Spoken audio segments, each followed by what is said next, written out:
नमस्कार। इसमें ध्यान दीजिएगा, फिर जैसा कि हमने आपको सीबीआई के बारे में पूरी जानकारी दे दिया था, तब उसी में एक आता है ईडी। आप न्यूज व्यूज में सुनते होंगे या न्यूज पढ़ा करिए। ध्यान दीजिए, कभी भी न्यूज देखा करिए या न्यूज पढ़ा करिए ना, तो ये चीजों को जरूर नोटिस किया करिए कि क्या है ये चीजें। समझ में आया आपको? ध्यान दीजिएगा, कभी कभी आप सुनते होंगे ईडी ने वहां पे छापा मारी, ईडी ने इतने करोड़ जब्त किए, ईडी उनके पीछे पड़ी है, वो भगोड़ा साबित होके बाहर भाग गए।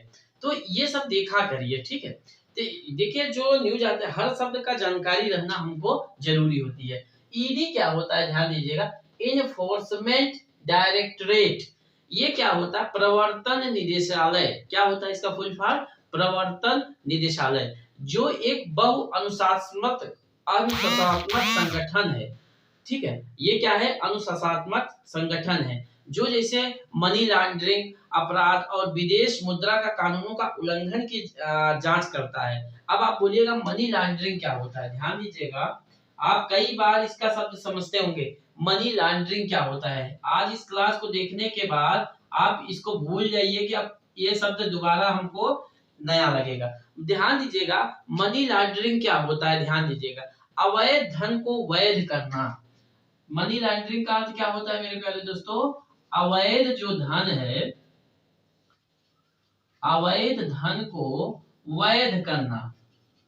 वैध करना, अरे भैया, जैसे अवैध धन को वैध करना मतलब आप उल्टा पुल्टा धन पैसा कमा लिए हो, टैक्स से छिपा रहे हो, उसका टैक्स नहीं भर रहे, उसी को वैध करना मतलब नियमतः बनाना। तो एक तो चोरी है ना भाई, आप खूब करोड़ रुपए कमा रहे हैं और टैक्स नहीं दे रहे थे, तो गड़बड़ है ना, क्योंकि टैक्स से ही तो हमारी सरकार चल रही है और चीजें नियम है।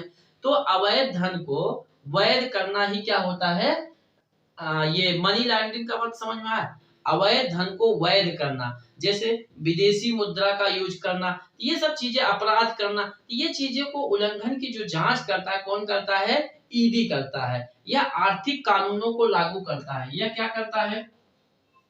यह आर्थिक मतलब जो इधर नियम है उस कानून को लागू करवाता है। कानून लागू करवाता है, आर्थिक कानून लागू करवाता है। समझ में आया ये?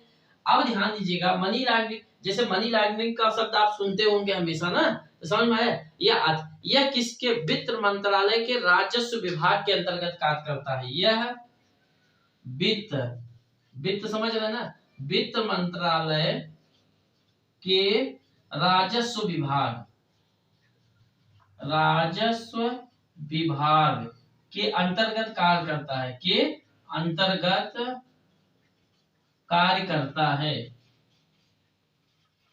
यह वित्त मंत्रालय के राजस्व विभाग के कार्य करता है। जैसे वित्त मंत्री निर्मला सीतारमण जी है ना, तो उनके अधीन कार्य करता है। समझ में आया ये चीजें?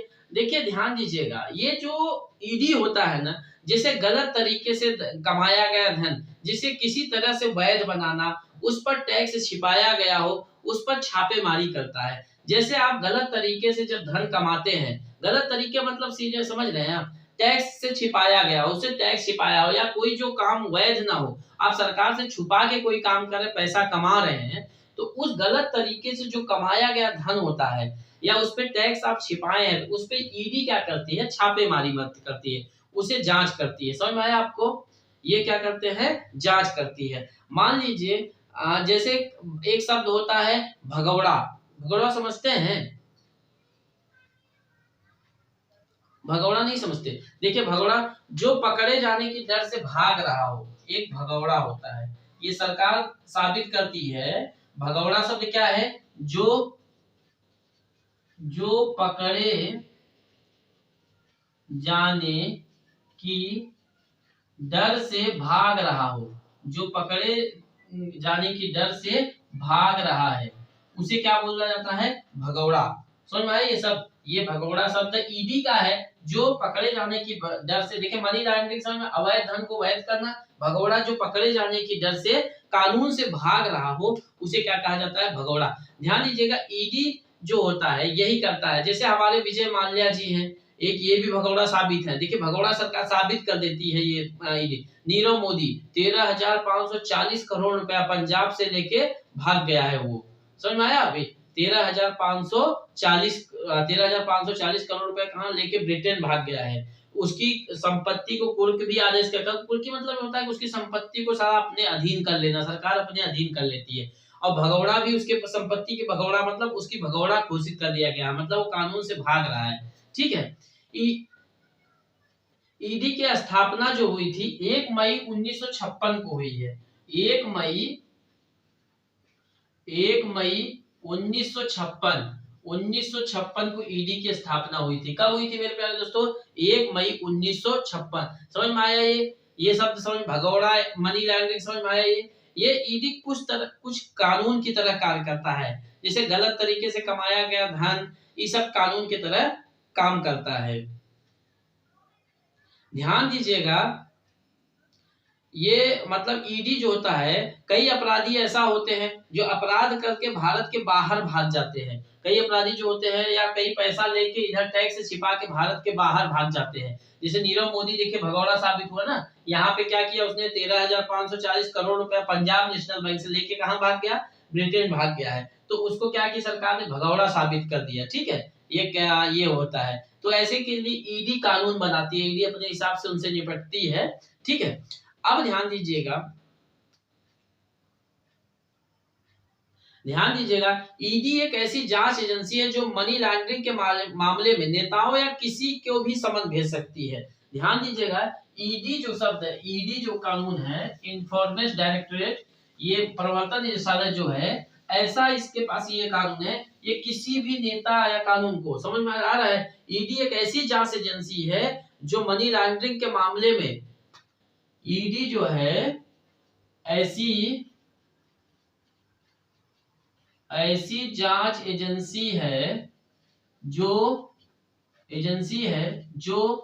नेता या किसी को भी समझ में आया आपको? ईडी क्या होता है, किसी नेता या किसी को भी वो समन जारी कर सकती है। ये नहीं कि हाँ कोई नेता है भैया इनसे अनुमति लेना पड़ेगा मुख्यमंत्री से या राष्ट्रपति से, ऐसा कोई दिक्कत नहीं। वो किसी से भी, अगर वो मतलब मनी लॉन्ड्रिंग के केस में है तो वो डायरेक्ट उनके ऊपर समन, नोटिस या समन भेज सकती है। समझ में आया आपको? नोटिस या उनके ऊपर मुकदमा दायर करने के लिए वो तैयार रहती है। ये चीजें समझ में आया आपको? तो यही चीजें थी आपको। ईडी जो होता है ना, बिना किसी अनुमति के किसी पे भी छापा मार सकती है। समझ में आया?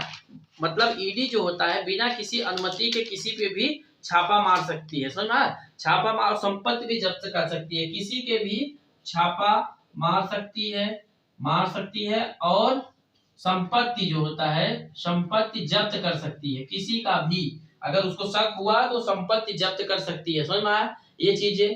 तो ईडी के बारे में हम उम्मीद करते हैं कि आपको सब समझ में आ गया होगा। अब आपको नेक्स्ट के बारे में बताते हैं।